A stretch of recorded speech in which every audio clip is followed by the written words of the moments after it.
Hello everyone, this is नित्या त्यागी। आज इस video में हम क्या पढ़ेंगे? आज इस वीडियो में हम क्लास 7th हिस्ट्री के चैप्टर नंबर 3 जिसका नाम है द दिल्ली सुल्तान्स उसको पढ़ने वाले हैं। तो चलिए इस वीडियो को हम स्टार्ट करते हैं। 13th सेंचुरी से 16th सेंचुरी तक यानी लगभग अप्रॉक्स अगर हम देखें तो लगभग 320 सालों तक दिल्ली मिडिवल इंडिया के सबसे पावरफुल एम्पायर्स का हर्ट बने रहे। इस दौर में एक के बाद एक 5 बड़ी डायनेस्टीज़ ने इंडिया पर राज किया, जिसमें थी हमारी पहली मामलुक डायनेस्टी जिसको हम स्लेव डायनेस्टीज़ भी कहते हैं, खिलजीज़, तुगलक, सैयद्स और उसके बाद लोधीज़। इन पांचों डायनेस्टी ने ना कि सिर्फ अपना बॉर्डर बढ़ाया बल्कि इन्होंने इंडिया की पॉलिटिक्स, इंडिया का कल्चर, इंडिया का आर्किटेक्चर इन सब को भी इन्फ्लुएंस किया। तो अगर हम इस टॉपिक का कंक्लूजन देखें तो इस चैप्टर में हम क्या पढ़ने वाले हैं? इस चैप्टर में हम ये पढ़ने वाले हैं कि कैसे इन 5 डायनेस्टीज़ का राइज़ हुआ, कैसे उनका राज रहा, उनका एडमिनिस्ट्रेशन का क्या तरीका था, कैसे वो लोग रूल करते थे। स्टेप बाय स्टेप हम इन सब चीज़ों को अब इस वीडियो में एक्सप्लोर करेंगे ताकि आपको पूरी टाइमलाइन समझ आए और हमेशा के लिए ये चैप्टर आपको एक स्टोरी की तरह याद रहे। तो चलिए हम अपने फर्स्ट टॉपिक से स्टार्ट करते हैं। अब यहाँ पर अगर हम बात करें who were the Delhi sultans, तो दिल्ली सुल्तान्स कौन थे और हमें इन्हें क्यों पढ़ना है? तो आपको पता है कि जो दिल्ली है वो इंडिया की क्या है, कैपिटल है। और इसकी शुरुआत एक शहर के रूप में कब हुई?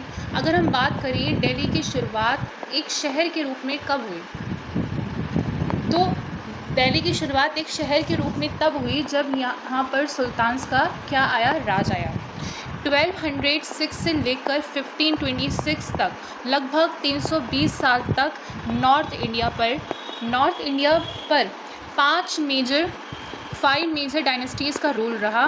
5 इस्लामिक डायनेस्टी के रूलर्स को दिल्ली के सुल्तान्स कहा गया, दिल्ली सुल्तान्स। अगर हम बात करें कि इस पीरियड को पढ़ना क्यों ज़रूरी है, तो इस पीरियड को पढ़ना इसलिए ज़रूरी है ताकि इस पीरियड से हमें पता चले कि इंडिया के लैंग्वेज, म्यूज़िक, आर्किटेक्चर और एडमिनिस्ट्रेशन कैसा था और कैसे जो दिल्ली सल्तनत थी उसने इंडिया की लैंग्वेज, म्यूज़िक, आर्किटेक्चर और एडमिनिस्ट्रेशन को बदल के रख दिया। ताजमहल से लेकर कुतुब मीनार तक और कुतुब मीनार से लेकर रेवेन्यू सिस्टम, सब की रूट्स यहीं से जुड़ी हैं। सबसे पहला कुतुबुद्दीन ऐबक जो कि पहला सुल्तान बना 1206 सीई में। उसके बाद आया हमारा जलालुद्दीन खिलजी जो कि खिलजी डायनेस्टी का फाउंडर था, जो कि किंग बना 1290 सीई में। उसके बाद आया 1320 सीई में गियासुद्दीन तुगलक जिसने तुगलक डायनेस्टी की शुरुआत की। उसके बाद आया हमारा 1414 सीई में खिज़र खान जिसने सैयद डायनेस्टी की नींव रखी, सैयद डायनेस्टी को जिसने इस्टेब्लिश किया। उसके बाद हमारे पास आया 1451 सीई में बाहुल लोधी जिसने लोधी डायनेस्टी की शुरुआत की। उसके बाद 1526 सीई में बाबर ने इब्राहिम लोधी को बैटल ऑफ पानीपत में हरा दिया। अब हम थोड़ी सी बात कर लेते हैं कि हमें इन सब के बारे में पता कैसे चलता है, तो आइए वो पढ़ते हैं। तो हमारे पास क्या क्या की सोर्सेज हैं जिसके वजह से हमें दिल्ली सुल्तान्स के बारे में पता चलता है। पहला है हमारा सोर्स तवारिख। तवारिख जो होते हैं ये होती है कोर्ट राइटर्स के द्वारा पर्शियन में लिखी गई किताबें। क्या होते हैं? पर्शियन में लिखी गई बुक्स। और ये किसके द्वारा लिखी जाती हैं? कोर्ट राइटर्स के द्वारा। जैसे कि ज़ियाउद्दीन बरानी की एक बुक थी जिसका नाम था तारिख ए फ़िरोज़ शाही, तारिख ए फ़िरोज़ शाही। और जो राइटर्स थे वो ज़्यादातर अपना टाइम जो थे वो कोर्ट में ही बिताते थे, जिसकी वजह से ये जो राइटर्स थे, ये जो कोर्ट पोएट्स थे, ये ज़्यादा बायस थे। अब एक सिंपल सी बात है, कोई आदमी आपके पास 2400 घंटे पड़ा रहेगा तो वो तारीफ़ ही तो आपकी करेगा। तो ऐसा ही यहीं पर था कि जितने भी कोर्ट राइटर्स थे इन्होंने जितनी भी बुक लिखी उसमें सिर्फ राजा की ज़्यादातर इन्होंने तारीफ़ ही लिखी। सेकेंड इम्पॉर्टेंट सोर्स हमारे पास निकल कर आता है हमारा इंस्क्रिप्शंस। और हमारा कॉइन्स से हमें पता चलता है सुल्तान्स के नेम और उनके पास क्या क्या टाइटल्स उन्होंने अडॉप्ट किए थे, और इससे डेट कंफर्मेशन भी मिलती है। क्या मिलती है? Date confirmation. तो इंस्क्रिप्शंस एंड कॉइन्स से हमें टोटल 3 चीज़ें पता चलती हैं। पहला, सुल्तान का नाम, उसने क्या क्या टाइटल अडॉप्ट किए थे, और डेट का कंफर्मेशन हमें वहाँ से होता है। और एक फॉरेन ट्रैवलर जिसका नाम था इब्न बतूता। और ये जो इब्न बतूता था, ये इब्न बतूता कहाँ से आया था? ये आया था मोरक्को से आया हुआ एक ट्रैवलर था, और इनकी किताब का नाम था रिहाला में इन्होंने तुगलक दौर का सच और साफ जिक्र किया है। उस तुगलक दौर का सच साफ दिखता है इनकी बुक रिहाला में।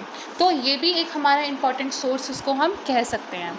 और बाकी हमारे आर्कियोलॉजिकल रिमेन्स जैसे फोर्ट्स हो गए, मॉस्क्यूज़ हो गए, इनसे हमें पता चलता है कि उस टाइम के सुल्तान्स कैसे थे, किसने इसको बनवाया, ये सब। एट द लास्ट में अगर आपसे इस टॉपिक का कंक्लूजन बोलूँ तो वो ये है कि इन्हीं रिटन टेक्स्ट या कॉइन्स और आर्किटेक्चर के जिगसॉ पज़ल को जोड़कर आज हम दिल्ली सल्तनत का असली कहानी समझ पाते हैं। और दिल्ली सल्तनत को पढ़ना सिर्फ तारीखें याद रखना नहीं है, बल्कि ये समझना है कि कैसे इंडिया एक नए मल्टीकल्चरल और सेंट्रलाइज्ड एम्पायर के दौर में दाखिल हुआ। अब हम अपनी सबसे पहली डायनेस्टी के बारे में पढ़ते हैं, जो है हमारी मामलुक डायनेस्टी। इस मामलुक डायनेस्टी को हम लोग स्लेव डायनेस्टी के नाम से भी जानते हैं। अब मामलुक का मतलब ही स्लेव होता है, तो इसलिए इसका नाम भी स्लेव डायनेस्टी का नाम पड़ा। और ये डायनेस्टी हमें बताती है कि कैसे एक स्लेव एक किंग बना, एक गुलाम से एक आका बनता है, कैसे एक स्लेव। इसमें कहानी आती है सबसे पहले कुतुबुद्दीन ऐबक की। जो कुतुबुद्दीन ऐबक था वो मोहम्मद गौरी का गुलाम था, जिसमें मामलुक डायनेस्टी सेटअप की। किसने सेटअप की मामलुक डायनेस्टी? कुतुबुद्दीन ऐबक। और यही कुतुबुद्दीन ऐबक जो था वो मोहम्मद गौरी के अंडर स्लेव था। और कुतुब मीनार का काम शुरू करवाने का क्रेडिट भी कुतुबुद्दीन ऐबक को ही जाता है। इसने क्या किया? कुतुब मीनार के काम को इसने क्या किया? शुरू करवाया। और इसने जो है वो एक टाइटल भी अडॉप्ट किया, जिसे हम टाइटल नहीं कह सकते, हम इसका निकनेम बोलेंगे कि इसका एक निकनेम था जिसका नाम था लख बख्श। और अगर हम इसके रूल की बात करें तो इसका रूल जो है वो 1206 से लेकर 1210 तक रहा। और फाइनली 1210 में इसकी क्या हो जाती है? घोड़े से गिरने पर इसकी डेथ हो जाती है। ये एक गेम खेल रहा होता है, उसके दौरान ये घोड़े से गिर जाता है और इसकी मृत्यु हो जाती है। उसके बाद अब कुतुबुद्दीन की डेथ हो गई है, तो कुतुबुद्दीन ऐबक के बाद जो सल्तनत है वो खतरे में है। तब एंट्री होती है हमारी शम्स-उद-दीन इल्तुतमिश की, जो कुतुबुद्दीन ऐबक का सन इन लॉ था और इसका स्लेव भी था। शम्स-उद-दीन इल्तुतमिश की एंट्री किसके बाद होती है? कुतुबुद्दीन ऐबक के बाद होती है, जो सन इन लॉ था इसका और जो स्लेव भी था। कुतुबुद्दीन ऐबक ने सिर्फ क्या रखी थी? स्लेव डायनेस्टी की फाउंडेशन रखी थी। बट दिल्ली सल्तनत को असल में कंसोलिडेट और स्ट्रांगली बिल्ड करना किसका काम था? वो किया इल्तुतमिश ने। किसने किया? इल्तुतमिश ने। अब जो इल्तुतमिश है उसने 40 लॉयल तुर्किश नोबल्स का एक पावरफुल ग्रुप बनाया, जिसको उसने नाम दिया चहालगनी। और ये जो ग्रुप था ये एम्पायर के एडमिनिस्ट्रेशन में मदद करता था। और इसने क्या किया? इसने एकता सिस्टम को भी इंट्रोड्यूस किया, यानी जो ट्रूप्स थे अब उनको सैलरी जो है, उनकी सैलरी कैश में नहीं देंगे। अब उनकी जो सैलरी है उनको हम किस में देंगे? अब उनकी सैलरी हम उनको लैंड ग्रांट्स में देंगे।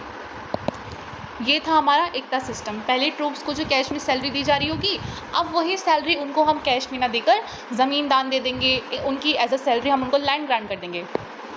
और इसने न्यू कॉइन्स भी इंट्रोड्यूस किए, जिसमें प्योर सिल्वर कॉइन जिसको हम कहते थे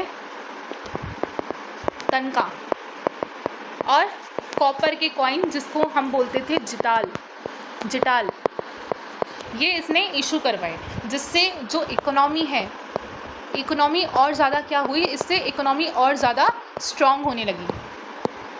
पीछे हमने देखा था कि जो कुतुबुद्दीन ऐबक था उसने कुतुब मीनार का कंस्ट्रक्शन शुरू करवाया था, बट उसकी डेथ के बाद कुतुब मीनार का फुल कंस्ट्रक्शन कंप्लीट करवाया किसने? इल्तुतमिश ने।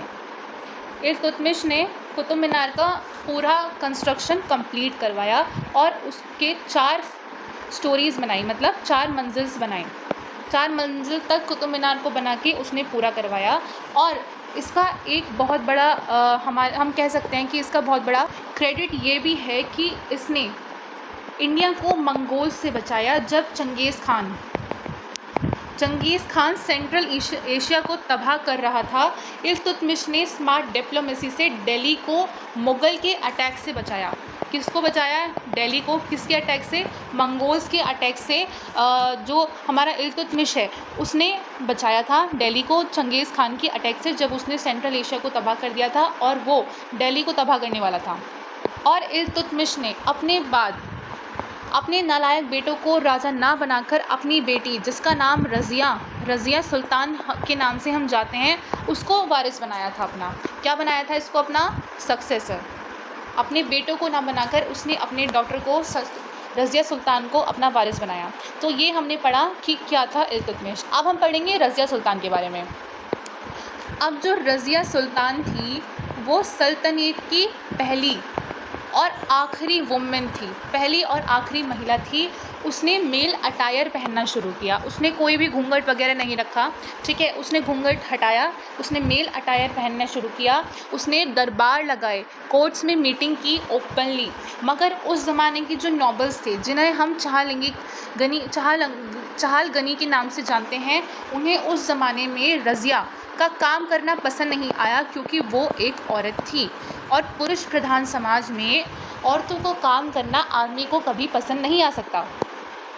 इसलिए Razia she was eventually killed, वो मारी गई। अब उसके बाद आता है बलबान। जो बलबान है, इसका पूरा नाम अगर हम देखें तो इसका पूरा नाम था गियास उद्दीन बलबान। और इस गियास उद्दीन बलबान ने जहांगली, जो कि 40 अमीरों का ग्रुप था, उसको इसने क्या किया? उसको इसने डिस्ट्रॉय कर दिया, उसको इसने ख़त्म कर दिया। और ये किसका कंसेप्ट लाया? ये कंसेप्ट लाया सजदा का, जिसका मतलब है बोइंग डाउन। और ये कंसेप्ट लाया पाइबोस का, जिसका मतलब है kissing the feet of sultan. मतलब देखा आपने कि इसने अपने आप को कितना बड़ा बनाने की कोशिश की कि भाई मैं तो राजा महाराजा हूँ, जब भी मैं आऊँगा तुम्हें मेरे सामने झुकना पड़ेगा और मेरे चरणों में झुककर तुम्हें मतलब किस करना पड़ेगा। और मंगोल्स की इन्वेजन को रोकने के लिए इसने strong spy network system establish किया और स्ट्रॉन्ग पावरफुल आर्मी को इसने स्टैब्लिश किया, ताकि ये जो है ये मंगोल्स का इन्वेजन रोक सके। तो अगर हम इसके कंक्लूजन की बात करें तो ये जो मामलुक डायनेस्टी है, मामलुक डायनेस्टी ने ये साबित किया कि सुल्तान होने के लिए सिर्फ रॉयल ब्लड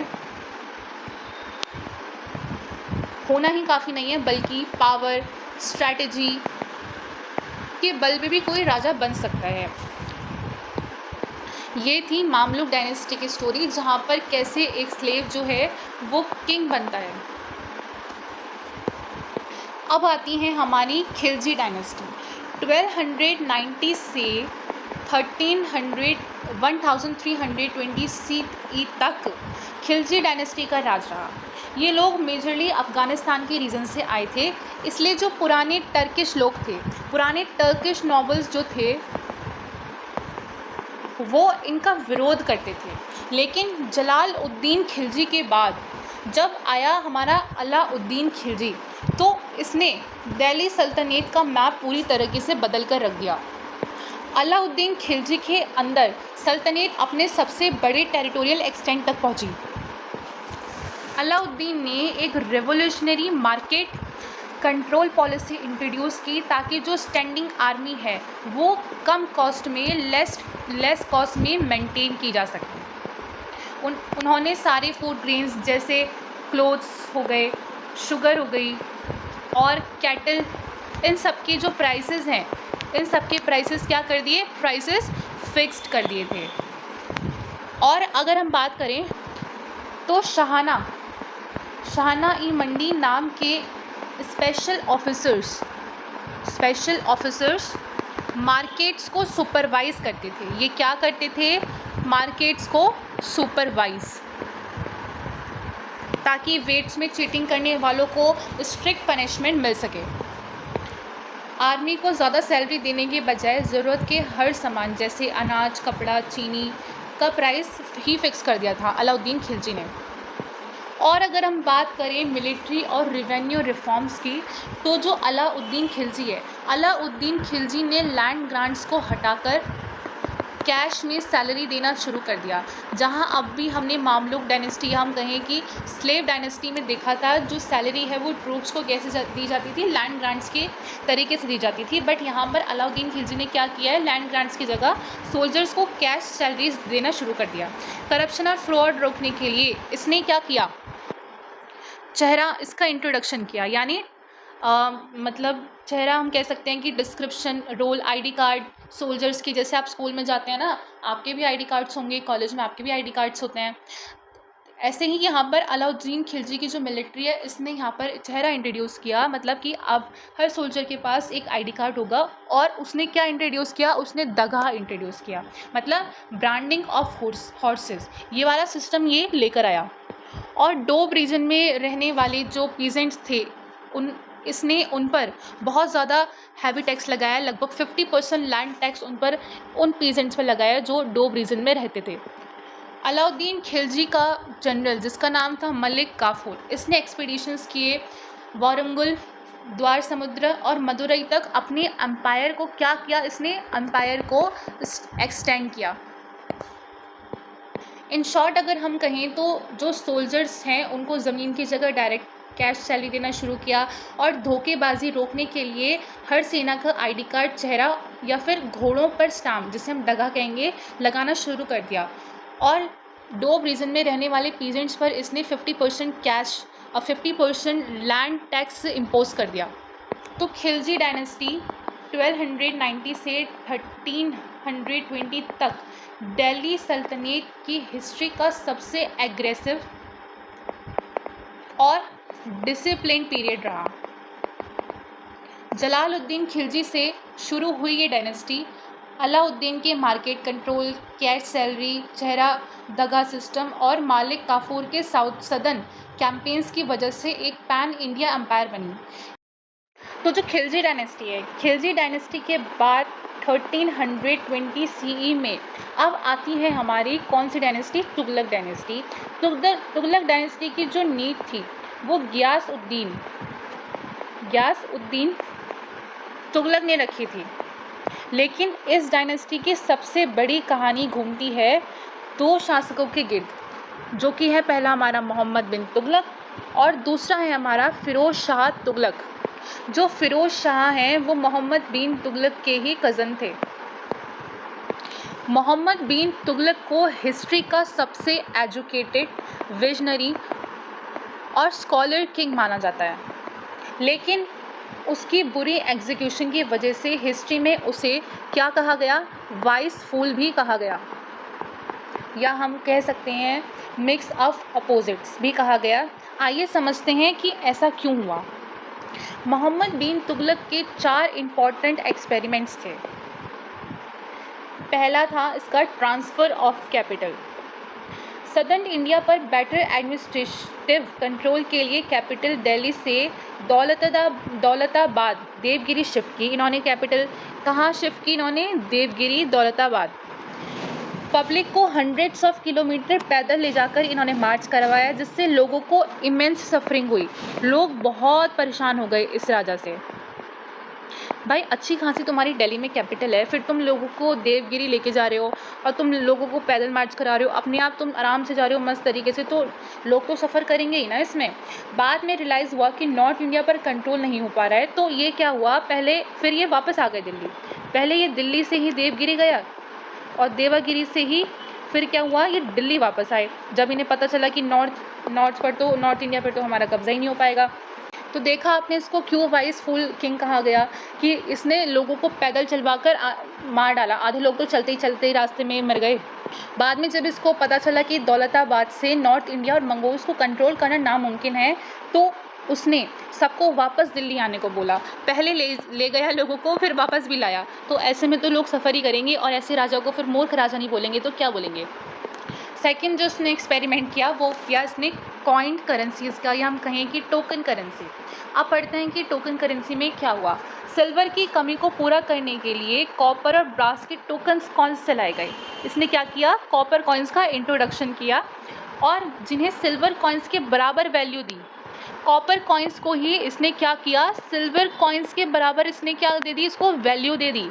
लेकिन मिंटिंग पर कोई रॉयल स्टैम्प चेक नहीं था, जिससे लोगों ने घर घर में नकली सिक्के, जिसे हम कहें फ्रॉजरी, करना चालू कर दिया।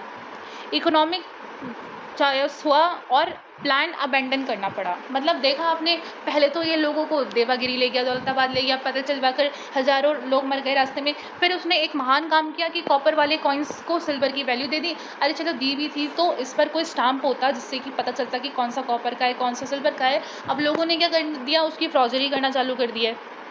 इसने काउंटर फिटिंग यानी कि नकली सिक्के रोकने के लिए कोई रॉयल सिंबल या सिक्योरिटी चेक नहीं रखा उन कॉइन्स पर, जिसका नतीजा क्या हुआ, नतीजा ये हुआ कि हर घर में नकली सिक्के बनने लगे और लोग नकली तांबे के सिक्के देकर असली चांदी लेने लगे।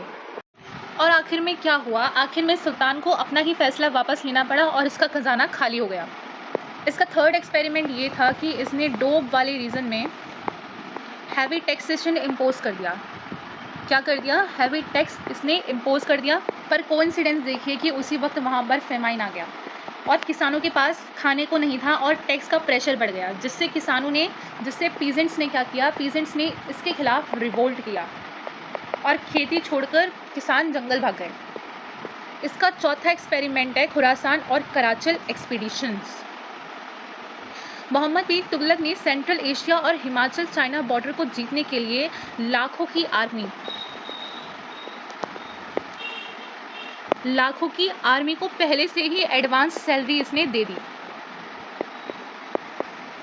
उसके बाद क्या हुआ, लेकिन बदलते मौसम और माउंटेनियस टेरेन की वजह से प्लान कोलैप्स हो गया और रॉयल ट्रेजरी पूरी तरीके से खाली हो गई। तो आपने देखा कि कैसे मोहम्मद बिन तुगलक ने कितने महान काम किए, जिसकी वजह से उसको वाइस ना कहकर उसको वाइस फुल किंग कहा जाता है। अब अगर हम इसी के कज़न की बात करें, फिरोज शाह तुगलक की, तो जो फिरोज शाह तुगलक था उसका टाइम पीरियड अगर हम देखें तो वो 1351 से लेकर 1388 तक है। ठीक है। मोहम्मद बिन तुगलक के कज़िन फिरोज शाह ने एग्रेसिव एक्सपेंशन की बजाय इसने क्या किया, एग्रेसिव एक्सपेंशन पर इसने ज़्यादा जोर नहीं दिया, बल्कि इसने क्या किया, इसने पब्लिक वेलफेयर पर ज़्यादा फोकस किया। इसने क्या किया, इसने किसानों का जो कर्ज है, किसानों के कर्ज़ों को इसने माफ़ किया और पहली बार बड़ा कैनाल सिस्टम, जिसे हम कहते हैं कि नहर प्रणाली, वो इसने बनवाया। और इसने फ्री हॉस्पिटल्स, जिसे हम कहते हैं दर उल शिफा, खोले और फिरोज़ाबाद, हिसार और जौनपुर जैसे नए शहर बसाए।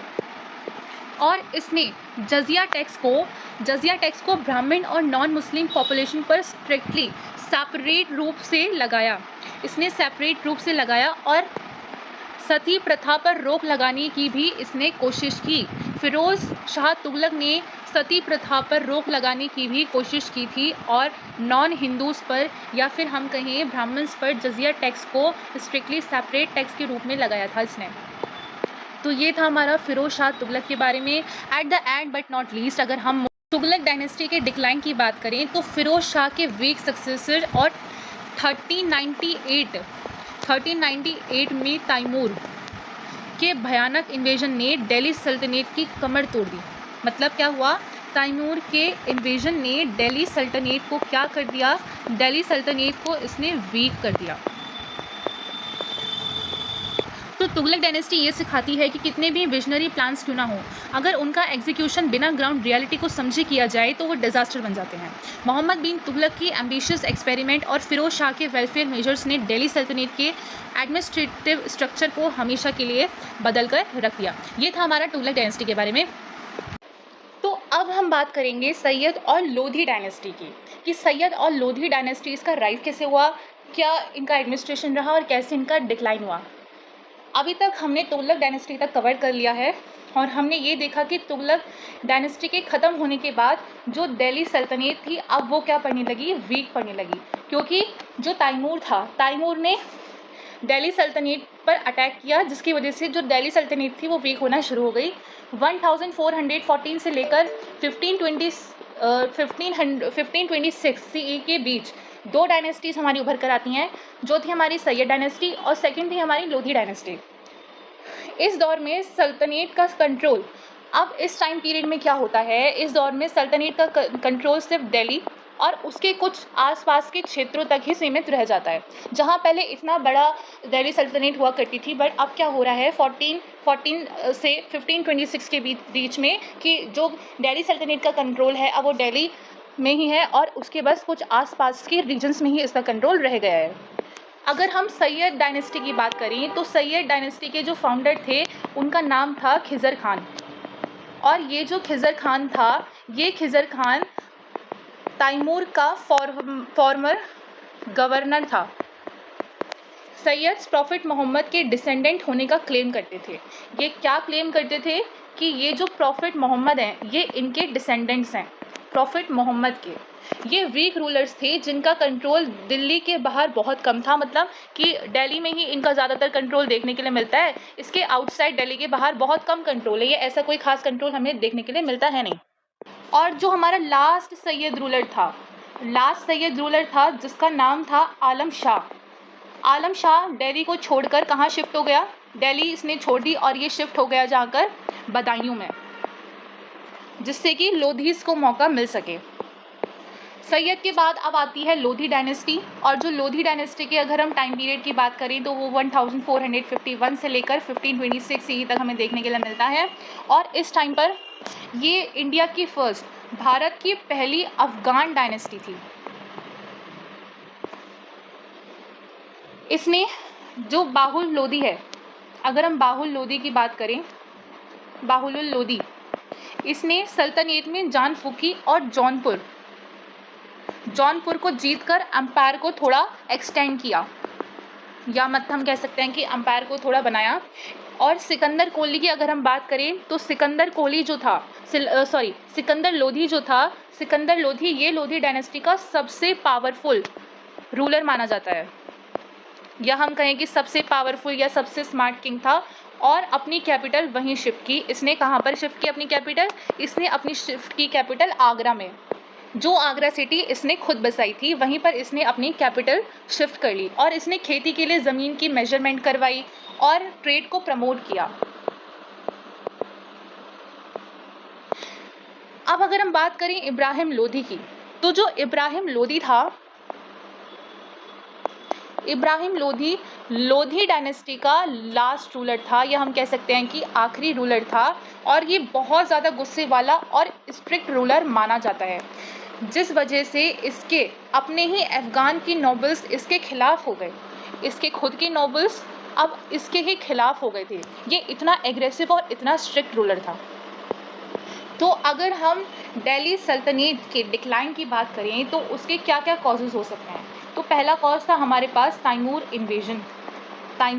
इन्वेजन जो हुआ था 1398 के दौरान, जिसमें ट्रेजरी और आर्मी दोनों तबाह हो गई थी। सेकेंड कॉज है हमारा वीक सक्सेसर्स। सेंट्रल रूलर्स में लीडरशिप कैपेसिटी थोड़ी कम रही, जिसकी वजह से जो दिल्ली सल्तनत है वो हमारी वीक होती गई। थर्ड है हमारा नोबल फैक्शंस। जो हमारे नोबल्स थे वो छोटे छोटे टुकड़ों में बट गए। क्या हुआ, ये ही नोबल्स छोटे छोटे टुकड़ों में बट गए और ये आपस में ही थ्रोन के लिए लड़ने लगे कि हम राजा बनेंगे या हम राजा बनेंगे। चौथा हमारा इंपॉर्टेंट रीज़न है राइज ऑफ रीजनल किंगडम्स। जब सेंट्रल अथॉरिटी वीक हुई तो बंगाल, जौनपुर, मालवा, बहामनी और विजयनगर, ये अंपायर इंडिपेंडेंट और पावरफुल बन गए। तो देखा आपने कि लगभग 300 साल से चल रही इतनी बड़ी दिल्ली सल्तनत आखिर क्यों गिर गई। पहला रीज़न हमने पढ़ा कि तैमूर का अटैक, जिसने दिल्ली की फाइनेंशियल और मिलिट्री ताकत को तोड़कर रख दिया। सेकंड, हमारा आए वीक सक्सेसर या हम कहें वीक किंग्स, जो बड़े एम्पायर को संभाल नहीं पाए या उनमें इतनी कैपेसिटी नहीं थी। और तीसरा रीज़न है हमारा नॉबल्स, वो आपस में ही लड़ते रहे, आपस में ही बट गए। जो सुल्तान की जगह है सुल्तान की जगह वो खुद को रखना चाहते थे, सुल्तान की जैसी पावर वो लेना चाहते थे, जिसकी वजह से थ्रोन के लिए आपस में उनकी लड़ाइयाँ होती गई। और फोर्थ और सबसे बड़ा रीज़न ये है कि रीजनल पावर का राइज हुआ। साउथ में विजयनगरा और ब्राह्मणी और ईस्ट में बंगाल और जौनपुर जैसे किंगडम आज़ाद और ताकतवर हो गए। और इब्राहिम लोधी हमने पढ़ा अभी कि बहुत ही स्ट्रिक्ट रूलर था, बहुत एग्रेसिव था। तो इब्राहिम लोधी से परेशान होकर दौलत खान लोधी और राणा सांगा ने बाबर को क्या किया, इसमें बाबर को इनवाइट किया और 1526 में फर्स्ट बैटल ऑफ पानीपत हुई, जिसका कंक्लूजन क्या निकला फर्स्ट बैटल ऑफ पानीपत का। इसमें बाबर ने किसको डिफीट कर दिया, इब्राहिम लोधी को इसने डिफीट कर दिया और इब्राहिम लोधी को हराकर दिल्ली सल्तनत का अंत किया और मुग़ल एम्पायर की नींव रखी। मुग़ल एम्पायर की अगर नींव की हम बात करें तो मुग़ल एम्पायर की नींव रखी है हमारी बाबर ने इब्राहिम लोधी को फर्स्ट बैटल ऑफ पानीपत में हरा दिया। तो ये था हमारा सैयद और लोधी डायनेस्टी का दौर दिल्ली सल्तनत के सनसेट ढलने का दौर था। तैमूर के अटैक से लेकर पानीपत की पहली लड़ाई तक इस पीरियड ने ये दिखाया है कि जब सेंट्रल पावर ही वीक हो जाए तो रीजनल पावर राइज करती हैं और नए इन्वेडर्स के लिए रास्ता खुल जाता है। ये मेन रीज़न थे जिसकी वजह से दिल्ली सल्तनत का एंड हुआ और कैसे मुग़ल साम्राज्य की या मुग़ल एम्पायर की नींव रखी गई। तो आज की वीडियो में इतना ही। अगर आपको वीडियो पसंद आई हो तो लाइक, सब्सक्राइब, शेयर ज़रूर करें और कमेंट करके ज़रूर बताएं कि आपको वीडियो कैसी लगी। बाकी के जो रिमेनिंग टॉपिक्स हैं वो हम सेकंड पार्ट में कवर करेंगे, तो सेकंड पार्ट को देखने के लिए हमारे चैनल के साथ बने रहें। Thank you so much for watching.